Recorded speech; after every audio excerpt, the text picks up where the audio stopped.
Hello students. आज हम representation of error के बारे में डिस्कस करेंगे। लास्ट लेक्चर में मैंने बता दिया था आपको एरर्स क्या होते हैं, रैंडम एरर और सिस्टमेटिक एरर क्या होते हैं, उनको कैसे रिड्यूस किया जा सकता है, दोनों में क्या डिफरेंस और क्या डिफरेंसेस हैं और क्या क्या सोर्सेज रहते हैं उनके, राइट। तो अब बात आती है कि भी एरर्स को रिप्रेजेंट कैसे करें, या फिर हम कोई एक्सपेरिमेंट कर रहे हैं। एक्सपेरिमेंट में कोई भी एक फिजिकल जो वेरिएबल है उसकी वैल्यू, फिजिकल क्वांटिटी है उसकी वैल्यू मेजर की है, तो जो एंड रिजल्ट है वो कैसे मेजर करें, उसको कैसे लिखेंगे, या फिर एक्चुअली में जो एंड रिजल्ट होगा, जो कंक्लूजन होगा हमारा, क्या होगा, राइट। और उसमें एरर्स क्या होंगे। सो तो देखिए इसमें क्या है, मान लो सपोज मेरे पास एक फिजिकल क्वांटिटी है ए कुछ भी हो सकता है, एक्सेलरेशन हो सकता है, रेजिस्टेंस हो सकता है, या फिर एक्सेलरेशन ड्यू टू ग्रेविटी हो सकता है, जी हो सकता है, ठीक है। तो बस मैं उसको किससे रिप्रेजेंट कर रहा हूँ, ए से। सपोज मैंने मेजरमेंट ऑब्जर्वेशन ले रहा हूँ एन नंबर ऑफ टाइम्स, मैंने एक्सपेरिमेंट को n number of times repeat किया और एन टाइम्स मेरे को जो मेजर्ड वैल्यू आई वो क्या आ रही है, ऐसे। हो सकता है किसी भी वैल्यू में किसी फॉर्मूले में मैं पुट किया हूँ और वहाँ से वैल्यू निकाली हो, राइट। जैसे जैसे आर निकालने के लिए, रेजिस्टेंस निकालने के लिए मेरे को क्या चाहिएगा, पोटेंशियल डिफरेंस इन आई। तो मैं क्या करूँगा, पोटेंशियल डिफरेंस अप्लाई करूँगा रेजिस्टेंस के क्रॉस और आई को मेजर कर रहा हूँ, फिर उनकी रेशियो देखूंगा तो उनकी रेशियो किसके को लाएगी, रेजिस्टेंस के, तो वहाँ से मेजर कर रहा हूँ। तो ऐसे मैं n number of times repeat करता हूँ अपने एक्सपेरिमेंट्स को। तो ये मेरे पास एक्सपेरिमेंट है, उसका जो रिजल्ट आया है वो है। तो अब क्वेश्चन ये अराइज होता है कि भी जो एक्चुअल रिजल्ट होगा, भाई रिजल्ट ऐसा है तो एन रिजल्ट तो नहीं होंगे, तो एक्चुअल जो रिजल्ट होगा, एंड रिजल्ट होगा कि भी अगर कोई पूछना चाहिए कि भी रेजिस्टेंस कितना है हमारे उसमें, तो अब ऐसा देखो, ऐसे तो वैल्यू ए वन भी है, ए टू भी है, ए थ्री एंड ए एन भी है, बट एक्चुअल जो एंड जो लास्ट में हम रिजल्ट लिखेंगे तो रिजल्ट क्या होगा, तो रिजल्ट ये रहेगा कि अगर मैं इनकी मीन वैल्यू निकालूँ, एक अप्रोक्सीमेशन ये है कि भी अगर मैं इनकी क्या निकाल लेता हूँ, मीन वैल्यू सबकी, a one a two and a two divided by n, तो वो किसके अप्रोक्सीमेटली होगी, एट ट्रू वैल्यू की, राइट। उसी को क्या बोलता हूँ, मीन वैल्यू। जो रिजल्ट आएगा, जो रिजल्ट आया हमारा वो क्या आ रहा है, a m equal to summation over summation from i one to n, a i divided by n. तो मेरे पास ये रिजल्ट आ रहा है। तो अब बात ये आती है कि भी अगर मान लो ट्रू वैल्यू नहीं दे रखी होती, मान लो जी की वैल्यू नहीं दे रखी है कि भी जी की वैल्यू 9.8 है, तो एक्चुअली में जो हमने एक्सपेरिमेंट किया है उसकी जो मीन आएगा उसी को क्या ले लेते हैं हम, true value. So if the true value of the quantity is not given, then mean value am can be taken as the true value 80, right। तो ये एक्चुअली में जो रिजल्ट आया है, अगर हम ये पूछना चाहें कि भी जो रिजल्ट है उसमें जो रेजिस्टेंस आया या फिर एक्सेलरेशन ड्यू टू ग्रेविटी आया वो कितना आएगा, वो आएगी, एवरेज ले लेंगे सबकी इंडिविजुअल। देखो हालांकि ये भी करेक्ट है, पर नेक्स्ट जब रिप्रेजेंट कर रहे होंगे हम, जब फाइनली एंड रिजल्ट, रिजल्ट तो एक ही होगा, तो एंड रिजल्ट क्या आएगा, ये। अब क्वेश्चन ये अराइज होता है कि भी ये हमारी ट्रू वैल्यू है कि ये जो वैल्यू है इसमें एरर कितना आएगा, और अगर एरर आ रहा है तो उसको रिप्रेजेंट कैसे करेंगे, राइट। तो ऐसे ही हमारे पास एक आता है अब्सोल्यूट एरर। सो अब्सोल्यूट एरर क्या होगा, it is the magnitude of the difference between the true value and the measured value of the quantity. तो अब्सोल्यूट एरर क्या होगा, जो ट्रू वैल्यू होगी, जैसे इस केस में मैं ट्रू वैल्यू कितनी ले रहा हूँ, अगर मान लो मेरे को ट्रू वैल्यू नहीं दे रखी तो मैं मीन को ही क्या ले लेता हूँ, ट्रू वैल्यू, तो ये मेरी एक्चुअल ट्रू वैल्यू है। तो ट्रू वैल्यू में और जो मेजर्ड वैल्यू है, मेजर्ड वैल्यू है, राइट, तो उसमें क्या होगा, जो उसका डिफरेंस होगा, जो उसका मैग्नीट्यूड, जो डिफरेंस का मैग्नीट्यूड होगा उसी को क्या बोलता हूँ मैं, अब्सोल्यूट एरर, राइट।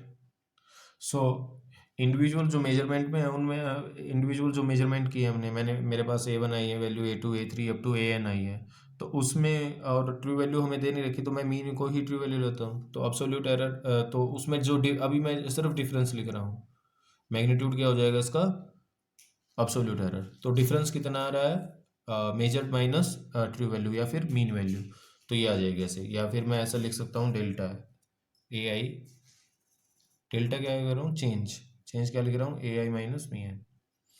तो where delta a i calculate above may be positive और नेगेटिव, हाँ नेगेटिव पॉजिटिव भी हो सकता है, but absolute error magnitude of delta i i will always be positive. तो जो अब्सोल्यूट एरर होगा वो क्या रहेगा, हमेशा पॉजिटिव रहेगा। अब्सोल्यूट एरर क्या लगेगा, हमेशा पॉजिटिव। भाई अगर हमने मेजरमेंट किया तो फाइनली ए एम मेरी मान लो समथिंग 9.8 आ गई, चलो इन केस मेरी 9.8 आ रही है, तो यहाँ से जब मेजरमेंट कर रहा हूँ तो ये 9.5 भी हो सकती है या फिर 9.9 भी आ सकती है। तो एक में पॉजिटिव डिफरेंस आ रहा है और एक में नेगेटिव डिफरेंस आ रहा है। तो ये बेसिकली ये क्या आ रहे हैं, एरर्स आ रहे हैं इनमें। एरर इसमें क्या हो जाएगा, इतना नेगेटिव पॉजिटिव हो सकता है एरर, राइट। तो अब इस केस में को अवॉइड करने के लिए अब ये पूछूं कि एरर कितना हमारी मेजरमेंट में, जो हमने मेजरमेंट की है।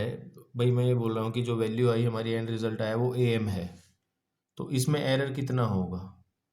अब एरर तो अब जैसे इंडिविजुअल देखें तो सब में अलग अलग होगा। अगर मान लो मोड की बात करें, डेल्टा आएगी इसमें ना, कुछ वैल्यू होगी इसमें, कुछ वैल्यू, सब में कुछ कुछ वैल्यूज होगी। तो इसके लिए फिर बेटर क्या करता हूँ कि भी जितने भी अर्थ में जो भी जितने भी एब्सोल्यूट एरर्स हैं, जो भी एब्सोल्यूट एरर आए हैं उन सब का मैं क्या, उनके मैग्नीट्यूड का मीन ले लूंगा, तो उसको बोलते हैं मीन एब्सोल्यूट एरर, या सिंपली जब एब्सोल्यूट एरर पूछ रखा हो, so it is the arithmetic mean of all absolute errors in the measurement of a. ऊपर जो डिस्कस किया था वो एब्सोल्यूट एरर था, absolute error in different observations या different measured values of a है।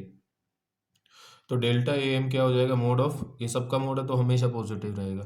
तो डेल्टा ए एम कितना आया ये, तो जो चेंज रहेगा, तो एक्चुअली में जो चेंज रहेगा वो इतना ही रहेगा। अब ये देखो, जब मैं इसको रिप्रेजेंट कर रहा हूँ फाइनली, जो एरर आ रहा है देखो, ये जो क्वांटिटी आएगी डेल्टा ए आई का, बेसिकली ये मोड होना चाहिए यहाँ पे, ये क्या होगा, ये हमारा मोड होगा। इसके मोड का समेशन उसकी एवरेज ले रहे हैं तो ये मोड डेल्टा ए आई का मोड ओवर एन। अच्छा, इसकी जो यूनिट होगी सेम होगी, क्योंकि ये तो यूनिटलेस नंबर ऑफ ऑब्जर्वेशन है, तो इसकी जो यूनिट होगी वही डेल्टा एम, तो ये क्या हो जाएगा, same unit as that of a, right. तो एरर ये आ गया। तो जो मेरा एंड रिजल्ट होगा वो क्या होगा, अब देखिए जितने भी वहाँ पे केसेस आ रहे थे, कुछ केसेस में नेगेटिव आ रहा था और कुछ केसेस में पॉजिटिव आ रहा था। तो मैं जो फाइनली जब मैं रिजल्ट लिख रहा हूँ भाई ए एम, तो मैं ये मान के चल रहा हूँ कि भी ये ट्रू वैल्यू है, बट उसमें भी एरर आ रहा है। तो एरर कितना हो सकता है उसमें, वो पॉजिटिव भी हो सकता है और नेगेटिव भी हो सकता है, क्योंकि कुछ वैल्यूज़ क्या आ रही थी पॉजिटिव और कुछ वैल्यूज़ क्या आ रही थी नेगेटिव, राइट। तो मैंने क्या लिख दिया, इसलिए यहाँ पे क्या आता है हमेशा प्लस माइनस, क्योंकि जब हमने उसमें डिफरेंस चेक किया था तो डिफरेंस क्या आ रहा था, पॉजिटिव और नेगेटिव, राइट। ये तो जस्ट हमने क्या निकाला, मीन अब्सोल्यूट एरर। जब फाइनली जब रिप्रेजेंट कर रहा हूँ ये हमेशा पॉजिटिव आएगा, ये क्या आएगा, हमेशा पॉजिटिव।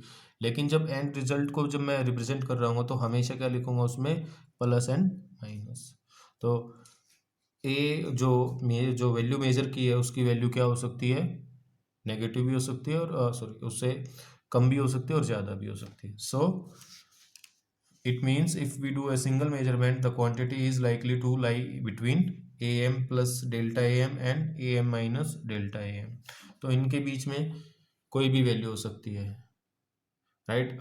अगर एक सिंगल मेजरमेंट की बात करेंगे हम, मान लो सपोज मैंने कोई ये रिजल्ट लिखा है मैंने, मेरा जो एक्सपेरिमेंट का रिजल्ट है, अगर मैं ऑब्जर्वेशंस लेता हूँ या एक्सपेरिमेंट को रिपीट करता हूँ तो हमारे जो वैल्यूज़ आएंगी क्वांटिटी की, तो वो क्या आ सकती हैं, इनके इसके और इसके बीच में कहीं ना कहीं, राइट।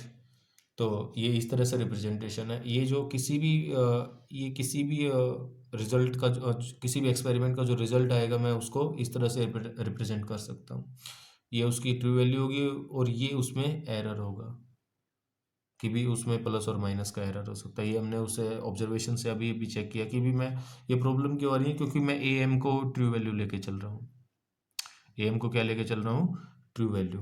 तो ट्रू वैल्यू क्या है, जब हमने अलग अलग जब रिजल्ट चेक किया तो उसमें जब जो डिफरेंस आ रहा था वो किसी में पॉजिटिव आ रहा था और किसी में नेगेटिव आ रहा था, राइट। तो फाइनली जो रिप्रेजेंटेशन आएगी किसी भी एक्सपेरिमेंट के रिजल्ट की, तो हमेशा उसकी एक तो मेजर वैल्यू निकालते हैं, मीन वैल्यू, प्लस माइनस उसमें एरर भी हम बताते हैं कि भी इतना एरर हो सकता है उसमें, एक्चुअली ट्रू वैल्यू नहीं होगी वो, उसमें कुछ ना कुछ अनसर्टेनिटी रहेगी। अनसर्टेनिटी डेल्टा एम, इस एरर को कई बार अनसर्टेनिटी भी बोलते हैं, राइट। तो ये एरर आ जाएगा। अब नेक्स्ट पे आता है रिलेटिव एरर। रिलेटिव एरर क्या होता है? सो रिलेटिव एरर क्या हो जाएगा? It is the ratio of mean absolute error delta m to the mean value of the measure quantity. ये जो रिलेटिव एरर आ रहा है ये क्या आ रहा है? जब डेल्टा एम को किससे डिवाइड कर दूंगा मैं? ए एम से, तो वो क्या हो जाएगा हमारे पास? रिलेटिव एरर आ जाएगा। सो रिलेटिव एरर क्या होगा? हमेशा delta a m divided by a M.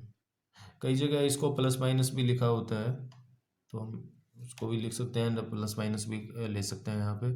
और हाँ, हमेशा जब भी मान लो सपोज एरर दे रखा है कि भी आपको ये बताया जाए कि भी अगर हमने कोई एक्सपेरिमेंट किया, जी की वैल्यू मेजर की और हमें एरर मिला 0.1, उसमें यूनिट मेंशन नहीं कर रखी, कितना एरर मिला है? 0.1। तो यूनिट जब मेंशन नहीं कर रखी तो हमेशा, तो ऑब्वियस सी बात है वो एरर कैसा होगा? Relative error.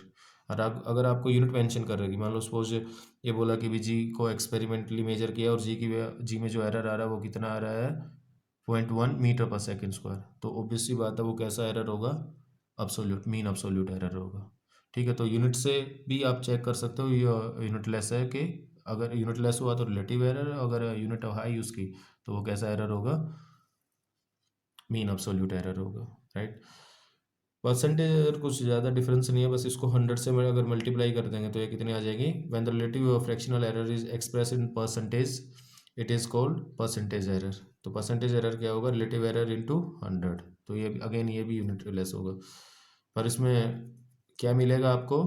परसेंटेज दिया मिलेगा। राइट। कोई भी क्वांटिटी अगर लिख रहे हैं तो वो क्या लिखा मिलेगी? वो परसेंटेज की टर्म्स में कि भी इतना है परसेंट एरर, तो ऑब्वियसली वो परसेंटेज एरर होगा। So the relative error and the percentage error are unitless, while the mean absolute error have same unit as that of the measure quantity। ये भी पहले डिस्कस कर चुके हैं कि कौन सा यूनिटलेस होगा और किसकी यूनिट होगी। राइट। तो एरर का बेसिक मीनिंग है कि भी ट्रू वैल्यू और मेजर वैल्यू में कितना डिफरेंस आ रहा है। फिर मेरे पास मान लो एक एक्सपेरिमेंट का डाटा सेट था पूरा, उसमें मैंने एन टाइम्स कोई ऑब्जर्वेशन की और डाटा आ रहा है N times, A1 A2 A3 ऐसे करके। तो अब इसमें फाइनली मेरे को रिजल्ट लिखना था कि भी रिजल्ट कितना आया इसका एक्सपेरिमेंट का। अब एन तो रिजल्ट नहीं हो सकते, तो फाइनली मैंने क्या लिखना था?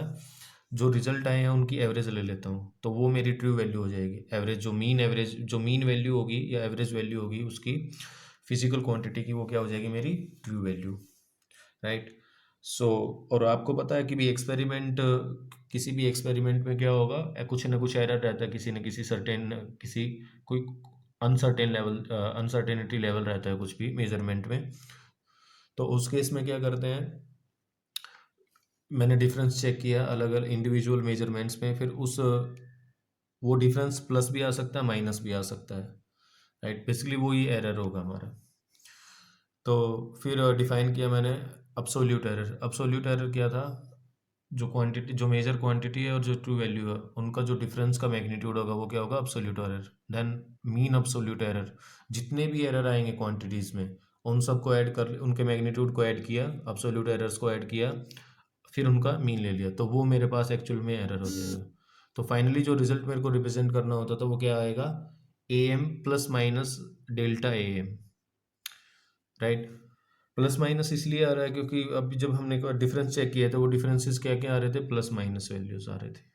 ठीक है, तो उसमें प्लस माइनस कुछ भी हो सकता है वैल्यूज में। राइट। फिर देन रिलेटिव एरर क्या था? Delta a m divided by a m. फिर परसेंटेज एरर क्या था? उनको दोनों को मैं डिवाइड कर दूंगा। राइट।